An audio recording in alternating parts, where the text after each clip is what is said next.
அனைவருக்கும் வணக்கம். நம்ம இன்னைக்கு இந்திய குரலுடைய அறிவும் தெளிவும் நிகழ்ச்சி மூலமாக அறியவும் தெளியவும் போகிறது என்னன்னு கேட்டால், இன்னைக்கு நம்ம பார்க்க போகிறது கேரளாவில் சமீபத்தில் நடந்த ஒரு தீர்ப்பு பற்றி தான். அதானது கொலை வழக்கிற்கு அளிக்கப்பட்ட மரண தண்டனை பற்றி தான். இதை பற்றி நீதிபதிகள், சமூக ஆர்வலர்கள், IAS IPS அதிகாரிகள் மட்டுமில்ல வழக்கறிஞர்கள், முன்னாள் நீதிபதிகள், இப்படி பலரும் பல கருத்துக்களும் பல வகையாக, அதானது அளிக்கப்பட்ட மரண தண்டனைக்கு எதிராகவும் மரண தண்டனையை ஆதரித்தும் பல கருத்துக்கள் பல விதங்களில் நிலவுகின்றன. இதை பற்றி தான் நம்ம இன்னைக்கு கொஞ்சம் மேலோட்டமாக பார்க்க போகிறோம். அதானது இந்த கொலை நிகழ்த்தப்பட்ட விதம், அதோடைய திட்டமிடல், கொலையின் தன்மை எப்படி இருக்கிறது, இந்த தீர்ப்பு மற்றவங்க என்ன சொல்கிறாங்க, செயல்படுத்துகின்ற சாத்தியக்கூறுகள், அதானது மரண தண்டனையை செயல்படுத்துவதற்கான சாத்தியக்கூறுகள் எந்த அளவுக்கு இருக்கிறது, மரண தண்டனையிலிருந்து தப்பிக்கிறதுக்கான வாய்ப்புகள் எந்த அளவு இருக்கிறது, இதை பற்றியெல்லாம் தான் நம்ம மேலோட்டமாக இன்னைக்கு தெரிஞ்சுக்க போகிறோம். அதானது சுருக்கமாக காதலை பற்றி சொல்லணும்னா, இது ஒரு காதல் ஜோடி, அதானது ஆணும் பெண்ணுமா காதலிச்சிருக்கிறாங்க. ரெண்டு பேரும் கல்லூரியில் படிக்கும்போது எதர்ச்சியமாக பார்த்து காதலன் காதலியை பின்தொடர்ந்து பிறகு இருவருக்கும் காதல் வயப்பட்டு ரெண்டு பேருக்கும் காதல் ஏற்படுகிறது. ரெண்டு பேரும் இரண்டு மதத்தையும் இரண்டு வகையான ஜாதியையும் சார்ந்தவர்கள். ஆனால் இருந்தாலும் உயிருக்கு உயிராக காதலிக்கிறாங்க. காதலன் காதலியோட வீட்டுக்கு போகிற அளவுக்கும் ரொம்ப நெருக்கமாக அவங்க பழகிறாங்க. அதனால் ஓரளவு வீட்டுக்காரங்களுக்கு இதில் தெரிகிறதுக்குள்ள வாய்ப்புகள் நிறைய இருக்குது. ரெண்டு பேரும் மிக நிறைய இடங்களில் ஊர் சுற்றுறாங்க.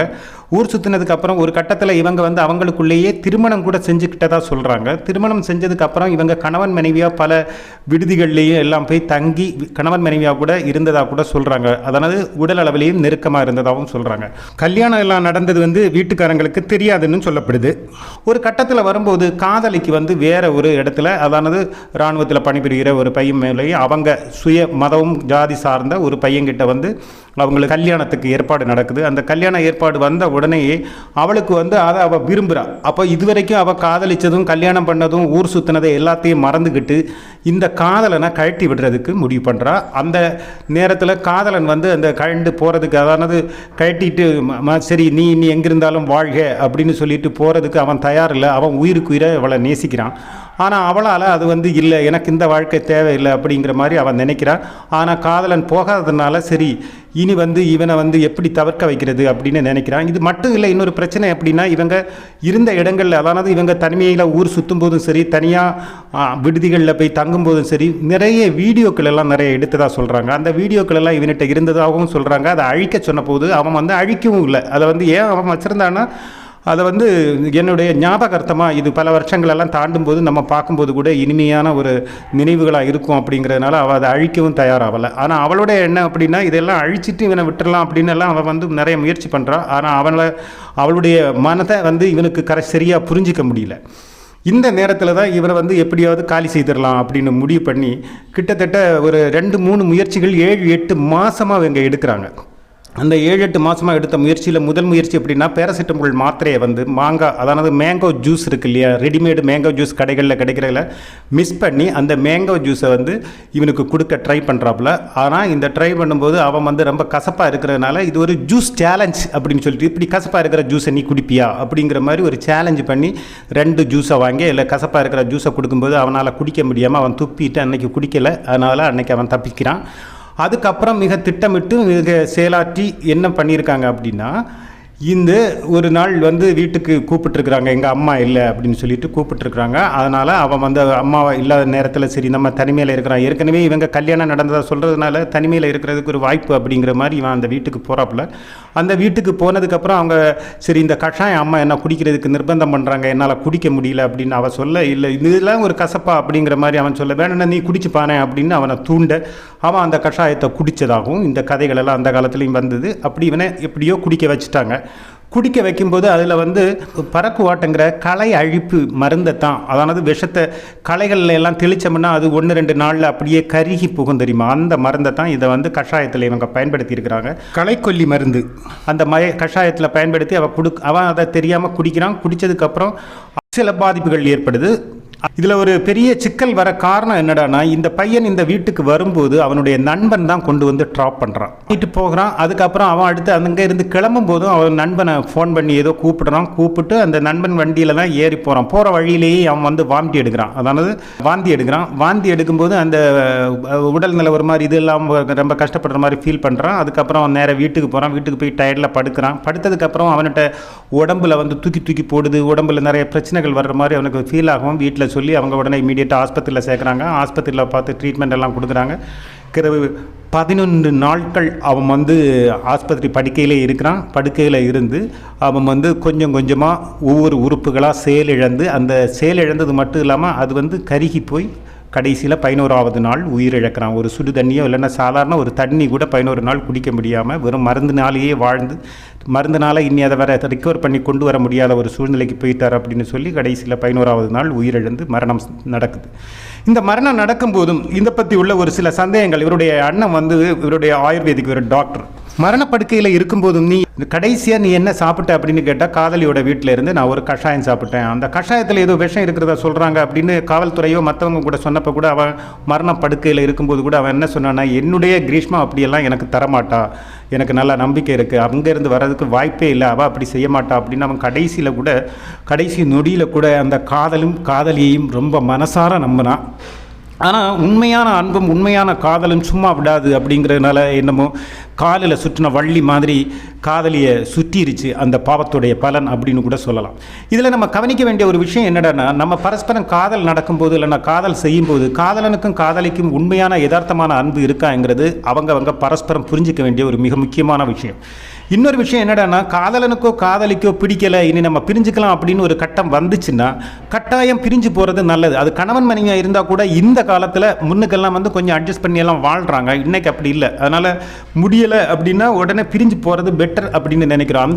ஏன்னா அப்படி பிரியாத ஒரு சிச்சுவேஷன் வரும்போது தான் இப்படிப்பட்ட கொலைகள், அதாவது குடும்ப வாழ்க்கையில் கல்யாணம் பண்ணி நடக்கிற வாழ்க்கையில் எல்லாம் கள்ள காதலன் எல்லாம் வச்சு கொலை பண்ணுற மாதிரி எல்லாம் நிறைய செய்திகள் எல்லாம் நம்ம பத்திரிகையில் படிக்கிறோம். ஆனால் இந்த காதல் என்னடான்னா, எப்படி அவளுக்கு வந்து இந்த வாழ்க்கை பிடிக்கல, எனக்கு மற்ற வாழ்க்கை தான் பிடிச்சிருக்கு அப்படின்னு சொல்லிட்டு வீட்டுக்காரங்க அரேஞ்ச் பண்ண மேரேஜை வந்து அவன் வந்து ஏற்றுக்கிறதுக்கு தயாராகிறா, காதலனை கழட்டி விட தயாராகிறா. காதலன் போக மாட்டேங்கிறான். தன்னை பற்றி அடையாளங்களும் பதிவுகள் அல்லாத வீடியோ ஒளிகள் எல்லாம் இருக்கிறத அழிக்கவும் தயாராக மாட்டேங்கிறான். அப்போ இவனை வந்து நாளைக்கு எதிர்காலத்திலையும் இந்த வீடியோக்களும் ஃபோட்டோக்கள் எல்லாம் ஒரு பிரச்சனையாகவும் வரும். இவனை அது மட்டும் இல்லை, ஒருவேளை காசோ பணமோ ஏதாவது அவன்கிட்ட இருந்து நிறைய இந்த பேரை சொல்லியெல்லாம் வாங்கியிருப்பாங்களான்னு தெரியாது. இப்போ அதெல்லாம் வெளிச்சத்துக்கு வந்துருமே அப்படிங்கிறதுனாலேயே இருக்கலாம், ரகசியமாக இவனை அழிச்சிடலாம் அப்படின்னு அவங்க முடிவு பண்ணுறாங்க. இதில் நேரடி சாட்சிகள்னு எதுவுமே கிடையாது, சூழ்நிலைகளும் மற்ற சில ஆதாரங்களும் தான். அதாவது அவருடைய தமையனார் வந்து இவங்களுக்கு என்ன கஷாயம் கொடுத்தீங்க என் தம்பிக்கு அப்படின்னு ஃபோன் பண்ணி கேட்கும்போது முதல்ல வந்து ஏதோ ஒரு கம்பெனியோட பிராண்ட் நேம் சொல்கிறாப்புல. அதுக்கப்புறம் அந்த பிராண்ட் இல்லை, அந்த பாட்டிலை காட்ட முடியுமான்னா இல்லை, நாங்கள் ஸ்டிக்கரை எல்லாம் கிழிச்சிக்கிட்டு நாங்கள் இருந்து காய வச்சுருந்தோம் பாட்டிலை அப்படின்னு சொல்கிறாங்க. சரி, அந்த பாட்டிலுடைய மூடியாவது எங்களுக்கு காட்டுங்க அப்படின்னது, நாங்கள் அந்த கஷாயம் போடலை, வெளியிலேருந்து பொடி வாங்கிட்டு வந்து தான் அந்த பொடியை போட்டு தான் கஷாயம் காய்ச்சணும் அப்படின்னு மறுபடியும் சொல்கிறாங்க. அதை வந்து அவங்களுடைய சொந்தத்தில் உள்ள வந்து ஒரு லேடி, அதாவது அம்மாவுடைய சொந்தத்தில் உள்ள ஒரு லேடியை வச்சு அப்படி நான் தான் வாங்கிட்டு வந்து கொடுத்த மாதிரி பிறகு சொன்னாங்க. அந்த சாட்சியும் கூட மறுபடியும் அது பொய் சாட்சி அப்படின்னு சொல்லிட்டு அதையும் வந்து போலீஸ் வந்து ப்ரூஃப் பண்ணியிருக்கு. அப்போ அப்படி இருக்கும்போது இந்த மாறி கிரீஷ்மா சொன்னது தான் கிரீஷ்மாவுக்கு மிகப்பெரிய ஆபத்தும் பிரச்சனையுமா போச்சுது. மட்டும் இல்லை, இப்போ முதல்ல அவள் ஆஸ்பத்திரியில் இருக்கும்போது இவனோட போலீஸ் வந்து சாதாரணமாக விசாரிக்கும் போது எல்லாமே இப்போ வந்து பயந்து பல விஷயங்கள் வந்து நீங்கள் இது பண்ணியிருக்காங்க. மற்றமில்ல, விசாரணை அதிகாரியான போலீஸுக்கிட்டேயே ஃபோன் பண்ணி நீங்கள் வந்து மற்றவங்க சந்தேகிக்கிற மாதிரி நீங்களும் என்ன சந்தேகிக்கிறீங்களா, நீங்கள் சந்தேகிக்கிறீங்கன்னா நான் வந்து தற்கொலை பண்ணிப்பேன் அப்படின்னு வேற தற்கொலை மிரட்டல் வேற அந்த போலீஸ் அதிகாரிக்கு விட்டுருப்பாப்புல. போலீஸ் அதிகாரி உடனே சாதுரியமாக என்ன சொல்லியிருக்காங்க, அப்படியெல்லாம் கிடையாதுமா, இது ஜஸ்ட் ஒரு சாதாரண ஒரு விசாரணை தான், நீ அப்படி ஒன்றும் கிடையாது, அதனால நீ எந்த முடிவொன்றும் எடுக்காத, நீ அவசரப்படாத, இது வந்து சாதாரண ஒரு விசாரணை தான் அப்படின்னு அவர் அந்த டைமில் சமாளிச்சிருக்காரு. ஆனால் மற்றபடி உள்ள விஷயங்களை எல்லாத்தையும் கொஞ்சம் கொஞ்சமாக பார்க்க எல்லாமே வந்து இவளுக்கு முரண்பாடாக வந்திருக்கு. இவ சொன்ன பதில்களும் முரண்பாடாக போகவே, சரி இப்போ கஷாய பொடி வாங்கிட்டு வந்து நீங்கள் வந்து கஷாயம் போட்டிங்கன்னு சொன்னீங்க இல்லையா, அந்த பொடியை எங்கேருந்து வாங்கினீங்கன்னு சொன்னால் அவங்க ஒரு மெடிக்கல் ஸ்டோர் சொன்னாங்க. அந்த மெடிக்கல் ஸ்டோரில் வந்து அந்த பொடி அப்படி வந்து வாங்கவே இல்லை அப்படின்ட்டாங்க. சரி, முதல்ல அந்த கஷாயம் வாங்கினது வந்து ஒரு டாக்டருடைய ப்ரிஸ்கிரிப்ஷன் படி தான் அப்படின்னாங்க. அந்த டாக்டர்கிட்ட போய் விசாரித்தாங்க, அப்படி ஒரு டாக்டர் நான் இந்த பொண்ணை பார்க்கவே இல்லை அப்படின்ட்டாங்க. இப்படி அவளுக்கு எதிராகவே எல்லா சூழ்நிலைகளும் எல்லாம் அவள் சொன்ன விஷயங்கள் எல்லாமே பொய்ன்னு நிரூபிக்க அவள் மேலே உள்ள சந்தேகம் உறுதி ஆகிக்கிட்டே வந்தது. அதுக்கப்புறம் வந்து வெப்சைட்டில் இப்போ வந்து 7-8 மாதமாக சர்ச் பண்ணது அந்த பேராசிட்டமோல் மாத்திரைகள் உட்பட மற்றபடி உள்ள இந்த குறிப்பிட்ட இந்த விஷத்தை பற்றி, அதானது இந்த களைக்கொல்லி பற்றியெல்லாம் இவ வந்து சர்ச் பண்ண இந்த சர்ச்சிங் டீட்டெயில்ஸ் எல்லாமே எடுத்து அதை பற்றியெல்லாம் இது பண்ணி இதெல்லாமே ப்ரூஃபாக கொண்டு வந்து நீதிமன்றத்துக்கு கொண்டு வந்தாங்கங்கிறதும் கவனிக்கத்தக்கது. அதனால் இப்படிப்பட்ட சூழ்நிலை பற்றிய ஆதாரங்களும் தான் இவளுக்கு எதிராகவே அமைஞ்சுது. மற்றபடி நேரடி சாட்சிகள் கிடையாதுங்கிறது இந்த கேஸில் வந்து மிக முக்கியமான ஒரு விஷயம். அவருடைய மூத்த சகோதரனுடைய எஃபோர்ட்டும் மட்டும் இல்லை, இந்த கொண்டு வந்து விட்ட அடுத்து கூட்டிகிட்டு போன அந்த நண்பனுடைய சாட்சியும் தான் மிகப்பெரிய ஸ்ட்ராங் ஆகிடுச்சு. அதானது இங்கே வந்ததும் இங்கேருந்து போனதும் அதுக்கப்புறம் உருவான உடல் உபாதையும் எல்லாமே ஒரு விட்னஸாக மாறினது தான் பெரிய ஒரு இதாக மாறினது. இதில் கிருஷ்ணா எப்படிப்பட்டவங்கிறதுக்கு இன்னொரு உதாரணமாக விசாரணை அதிகாரி என்ன சொல்கிறாருன்னா, ஒரே நேரத்தில் அதானது இராணுவ வீரருடைய சேர்ந்து இவளுக்கு வந்து என்கேஜ்மெண்ட், அதானது நிச்சயதார்த்தம் முடிஞ்சதுக்கு அப்புறம் கூட தினம் 1 மணி நேரம் இந்த காதலன்கிட்டையும் பேசுவாங்களாம். அந்த காதலன்கிட்ட பேசி முடிச்சுட்டு அடுத்து இராணுவத்தில் இருக்கிற அந்த எதிர்கால கணவன்கிட்டையும் பேசுவாப்லையாம். அப்போது அந்த ஒரே நேரத்தில் ரெண்டையும் மெயின்டைன் பண்ணிட்டு இப்போ கொண்டு வந்திருக்காங்க. எந்த சந்தேகமும் வராத வண்ணம் இதை செய்து முடிக்கணும்னு அவங்க திட்டம் போட்டிருக்காங்கங்கிறதையும் போலீஸ் வந்து ப்ரூஃபாக சொல்லுது. அதோட இந்த கலைக்கல்வியோட ஸ்பெஷாலிட்டி என்னென்னு வெப்சைட்டில் இருந்து கிரீஷ்மா கற்றுக்கிட்ட ஒரு விஷயம் என்னடான்னா, இது கிட்டத்தட்ட 14 மணி நேரம் தாண்டிச்சுன்னா இது இந்த விஷம் வந்து உடலில் இருக்காது. அதே நேரத்தில் அது தாக்கின உறுப்புகள் எல்லாம் கொஞ்சம் கொஞ்சமாக பாதிக்கப்பட்டு செயலிழந்து அழுகி இல்லைன்னா கெட்டு போய் அது மரணத்தை தழுவும். ஆனால் விஷம் சென்றதுக்கான எந்த தடையும் இல்லாத 24 மணிக்குள்ள உடம்பு கியூட் ஆயிரும். அப்போ கண்டுபிடிக்க முடியாது, விஷம் உள்ள போய் விஷம் இருக்குதா இல்லையான்னு கண்டுபிடிக்க முடியாது. அப்படிங்கிற விஷயத்தையும் தெரிஞ்சுக்கிட்டு தான் இதை தேர்ந்தெடுத்திருக்கிறாங்க கிரீஷ்மா அப்படின்னு போலீஸ் உறுதியாக சொல்லுது. ஒன்றுக்கொன்று அன்பாக இருந்ததுனால தானே, ஒன்றுக்கொன்று நேசித்ததுனால தானே அவங்களுக்கு இவ்வளவு காலம் நீண்ட காலம் காதலிக்க முடிஞ்சிருக்கு. மட்டும் இல்லை, கல்யாணம் பண்ணுற அளவுக்கு கூட போயிருக்காங்க. அது மட்டும் இல்லை, கணவன் மனைவியாக கூட சில நேரங்களில் இருந்திருக்காங்க அப்படின்னு சொல்லிட்டு தகவல்கள் எல்லாம் சொல்லும்போது அவங்க அந்த அளவுக்கு ஒன்றுக்கொன்று நேசித்து தானே இருந்திருக்காங்க. அப்படிப்பட்ட ஒரு பெண்ணு ஏன் இவ்வளவு கொடுமையான அல்லது கொடூரமான ஒரு கொலை செய்கிற அளவுக்கு போனாங்கிறத நம்ம பார்க்கலாம் இல்லையா? அவளுக்கு வந்து ஒரு குறிப்பிட்ட காலத்துக்கு அப்புறம் இந்த காதல் கசந்திருக்குது, இல்லைன்னா இந்த காதலில் ஒரு மறுப்போ இல்லைன்னா இதை விட எனக்கு புதுசாக வந்திருக்கிற அந்த உறவும் அந்த வாழ்க்கையை தான் எனக்கு நல்லா இருக்குன்னு அவளுக்கு விரும்ப தோணி இருக்கு. அந்த நேரத்தில் அவள் வந்து மறைமுகமாக பல விஷயங்களை வந்து இவன்கிட்ட சொல்லும்போது இவன் வந்து அதை ஏற்றுக்கிட்டு ஒதுங்கி இருந்தானா இந்த பிரச்சனை நடந்திருக்காதுன்னு தோணுது. வந்து நம்ம தெரிஞ்சுக்க வேண்டியது, பரஸ்பரம் பிடிக்கலை அப்படின்னு ஒரு கட்டத்தில் நமக்கு ஒன்று பிடிக்கல அப்படின்னா கட்டாயம் நம்ம பிரிஞ்சு போகிறது தான் புத்திசாலித்தனம்ங்கிறது தான் இதில் வந்து புரிஞ்சுக்கிற ஒரு விஷயம். சரி, இனி இந்த கொலையை பற்றி உள்ள விஷயம் நமக்கு வரும்போது, இவன் வந்து 7-8 மாசத்துக்கு முன்னாடியே இவனை ஒழிக்கணும் அப்படின்னு முடிவு பண்ணப்பமே மாங்காய் ஜூஸ், அதாவது ரெடிமேடாக கடைகளில் கிடைக்கிற மேங்கோ ஜூஸில் வந்து பேராசிட்டமால் மாத்திரையை நிறைய பிடிச்சி கலக்கி அதை வந்து ஒரு சேலஞ்ச் மாதிரி, கசப்பான ஒரு ஜூஸை தரேன் நீ குடிப்பியா அப்படிங்கிற மாதிரி கொடுக்கறதுக்கு ட்ரை பண்ணுறான். ஆனால் அவன் கசப்புனால குடிக்கல. இந்த பேராசிட்டமால் மாத்திரை இவன் கொடுக்கறதுக்கு முன்னாடி இவன் வந்து சர்ச்சிங் பண்ணியிருக்கா. அதனால் இப்போ காவல்துறையை பிறகு சொல்லியிருக்கிறப்பல இந்த பேராசிட்டமால் எதை வந்து கொடுத்தா நமக்கு சீக்கிரம் மற்றவங்களால் கண்டுபிடிக்க முடியாது, தெரியாது அப்படிங்கிற மாதிரி உள்ள விஷயங்களை எல்லாம் நிறைய வெப்சைட்டில் எல்லாம் பார்த்து எடுத்ததுக்கு அப்புறம் தான் இந்த பேராசிட்டமால் ஜூஸில் கலக்கி கொடுக்குற இந்த ஐடியாவை பயன்படுத்தியிருக்கான். ஆனால் அது வந்து கசப்பானனால அவன் குடிக்கல, அன்றைக்கி அவன் தப்பிச்சிருக்கான். அதுக்கப்புறம் வேறு ஏதாவது முயற்சிகள் நடந்தான்னு தெரியாது. ஆனால் கடைசியில் என்னடானா எப்படியாவது நான் கொலை பண்ணியே ஆகணுங்கிற போது தான் கம்ப்யூட்டரில் சர்ச் பண்ணி இந்த களைக்கொல்லியை தேர்ந்தெடுத்திருக்கான். மருந்து களைகளை எப்படியெல்லாம் கருக்கி அதோட தண்டையும் இலைகளை எல்லாம் கருக்கி எப்படி கரிஞ்சு கடைசியில் பட்டது மாதிரி இருக்குமோ அதே மாதிரி உள்ள மருந்தை இந்த கஷாயத்தோடைய சேர்த்து கலக்கி அதை வந்து கொடுத்துருக்கா. அவனும் தெரியாமல் கஷாயம் கசப்பும் இதெல்லாம் இருந்தப்போ அது கஷாயத்துடைய பட்டைகளும் இலைகளும் அது இதெல்லாம் போட்டு வைக்கிற கஷாயம் அப்படி தானே இருக்கும் அப்படிங்கிறதுனால அவனும் அதை வந்து ஒரு பொருட்படுத்தாமல் குடிச்சிட்டான்.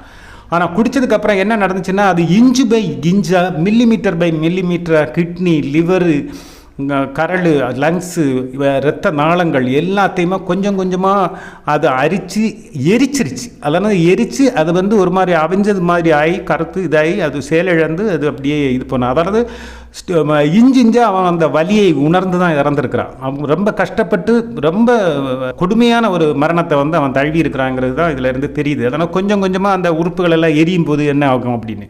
ஆனால் இந்த விஷயத்தை வந்து இவன் ஏன் செலக்ட் பண்ணான் அப்படின்னு கேட்டால், விஞ்ஞான ரீதியாக எல்லாரும் சொல்கிறாங்க, என்ன சொல்கிறாங்க அப்படின்னா, இந்த மருந்தை பொறுத்த வரைக்கும் உள்ளே போய் இது வந்து ஒரு உறுப்புகளையோ இல்லைன்னா ஒரு இரத்த நாளங்களையோ, கிட்னியாக இருந்தாலும் லிவராக இருந்தாலும் லங்ஸாக இருந்தாலும் இது அட்டாக் பண்ணதுக்கப்புறம் இது வந்து 14 மணி நேரம் தாண்டிச்சுன்னா 24 மணிக்கூருக்குள்ளே இந்த உடம்பை விட்டு இந்த விஷம் எல்லாம் ஃபுல்லாக வெளியேறிடும். பிறகு அந்த உடம்பில் அது தங்கவே தங்காது. அப்போது இந்த பாதிப்புகள், ஆனால் அது உருவாக்கின பாதிப்புகள் கொஞ்சம் கொஞ்சமாக இந்த உறுப்புகளை கொஞ்சம் கொஞ்சமாக அரித்து அந்த உறுப்புகளை வந்து கெடுத்து அது செயலிழக்க வச்சு அந்த அவிஞ்சு கரிஞ்சு போயிடும்.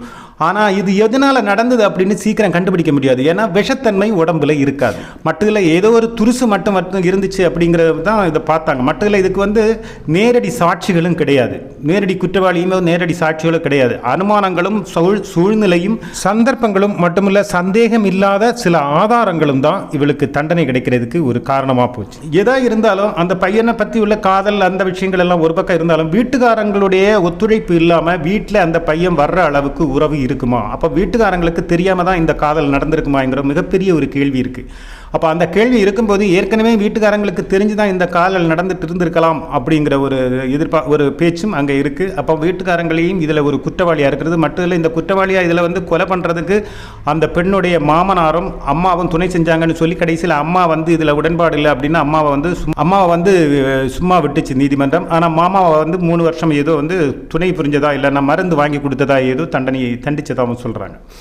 இதில் மிகப்பெரிய பார்க்க வேண்டிய ஒரு விஷயம் என்னடானா, பலரும் அதாவது நீதிபதிகள், அதாவது முன்னாள் நீதிபதிகள், ஐபிஎஸ் ஆஃபீஸர்ஸ், ரிட்டையர்டு நிறைய அனுபவம் சார்ந்த பெரிய பெரிய அதிகாரிகள், இவங்க எல்லாம் நிறைய பேர் கருத்து சொல்கிறதும் வழக்கறிஞர்கள் கூட கருத்து சொல்கிறது எல்லாம் என்னன்னு பார்த்தீங்கன்னா, அபூர்வங்களில் அபூர்வமாக கருதப்படுற வழக்குகளில் மட்டும்தான் தூக்கு தண்டனை அல்லது மரண தண்டனை விதிக்க முடியும்.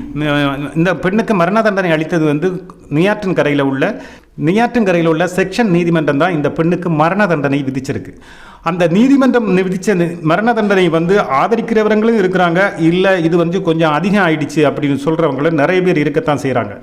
அதானது 1980 பச்சன் சிங் என்கிற கொலை கேஸில் பச்சன் சிங் ஸ்டேட் ஆஃப் பஞ்சாப் என்கிற ஒரு அறிக்கைப்படி அந்த இதில் என்ன சொல்கிறாங்கன்னா, அபூர்வங்களிலும் அபூர்வமான கொலையாக இருந்தால் மட்டுமே இந்த வந்து மரண தண்டனை அளிக்க வேண்டும், அல்லாமல் எல்லாருக்கும் சாடிக்கறி கொலை குற்றங்கிறதுக்காக மரண தண்டனை விதிக்கக்கூடாது அப்படிங்கிற மாதிரி ஒரு எழுதப்படாத ஒரு சட்டம் மாதிரி இருந்தது. சரி, அபூர்வங்களிலும் அபூர்வமான கொலை வழக்கு அல்லது குற்ற வழக்கு அப்படின்னு எப்படி தீர்மானிக்கிறது அப்படின்னு கேட்டால், அந்தந்த நீதிமன்றங்களும் அந்தந்த நீதிபதிகளுடைய மனநிலையோ அல்ல அந்த சூழ்நிலையை எல்லாம் சார்ந்துதான் இருக்குது. அதில் வந்து குறிப்பாக என்ன சொல்கிறாங்கன்னா, மரண தண்டனை விதிக்கப்படுகிற நபர் வந்து மிக இளவயதாக இருக்கக்கூடாது, மிக அதிக வயது உள்ளவங்களாகவும் இருக்கக்கூடாது, அதனால் ரொம்ப முதியவங்களாகவும் இருக்கக்கூடாது, ரொம்ப இளவயது உள்ளவங்களாகவும் இருக்கக்கூடாது அப்படின்னு சொல்கிறாங்க. மட்டும் இல்லை, இது அபூர்வங்களிலும் அபூர்வமான கொலை அப்படின்னு சொல்கிறதுக்கு பல காரணங்கள் இருக்கணும். அதாவது பல கொலைகள் செஞ்சவங்களாக இருக்கணும், இல்லைன்னா குழந்தைங்களை கொடூரமாக கொலை பண்ணவங்களாக இருக்கணும், இல்லைன்னா உடல்நலை குறைவு இல்லைன்னா பலகீனம் உடையவர்களை மிக கொடுமையாக கொலை பண்ணவங்களாக இருக்கணும், அப்படி இல்லைன்னா மீண்டும் கொலை குற்றங்களில் ஈடுபட்டவங்களாக இருக்கணும், அப்படிப்பட்டவங்களை தான் இது பண்ணணும்.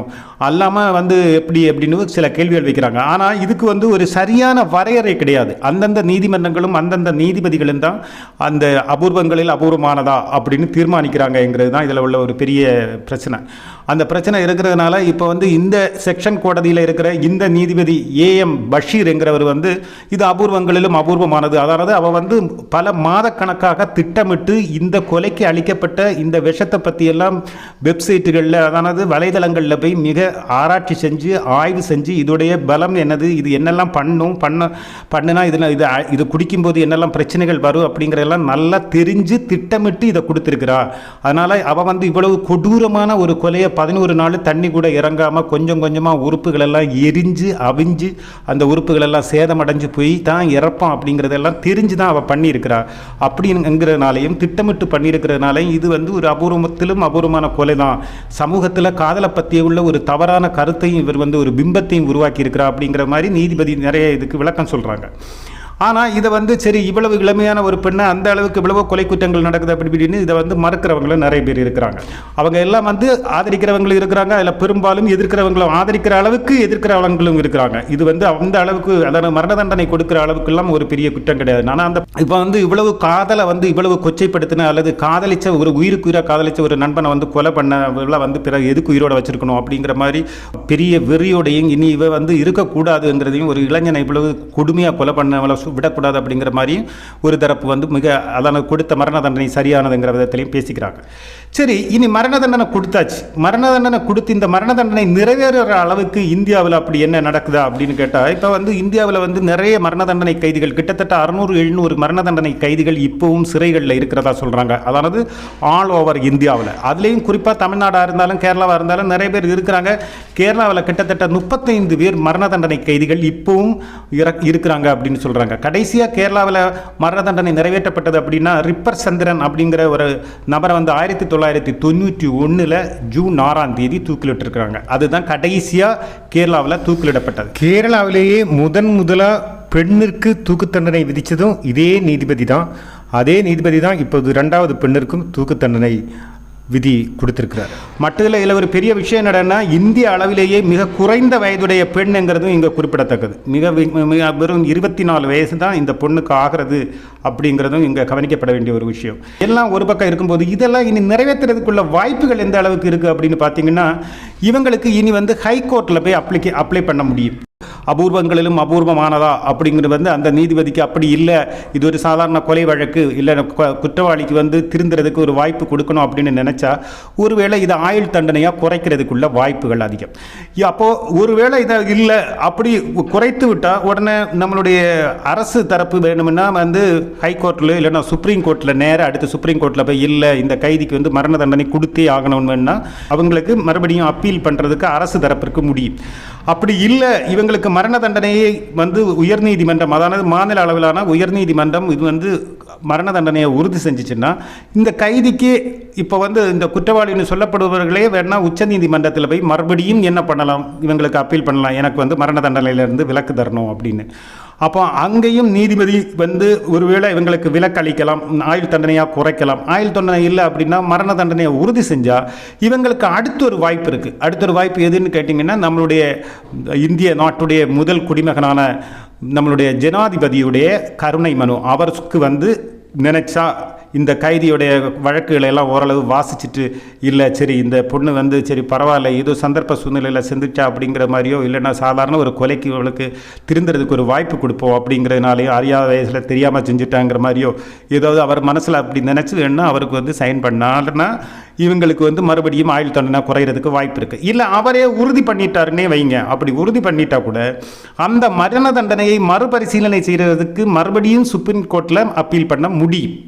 அதாவது மரண தண்டனை கைதிக்கு ஜனாதிபதி மரண தண்டனை நிறைவேற்ற ஒப்புதல் அளித்ததுக்கு பிறகும் நம்மளுடைய சுப்ரீம் கோர்ட்டில் வந்து மறுபடியும் அப்பீல் பண்ண முடியும். அப்படி அப்பீல் பண்ணும்போது அதுதான் கடைசி முறை. அப்போ மறுபடியும் அந்த மரண தண்டனையை உறுதி செஞ்சிட்டாங்கன்னா தண்டனையை நிறைவேற்ற நாளுக்காக காத்திருக்க வேண்டிய சூழ்நிலை தான் வரும்.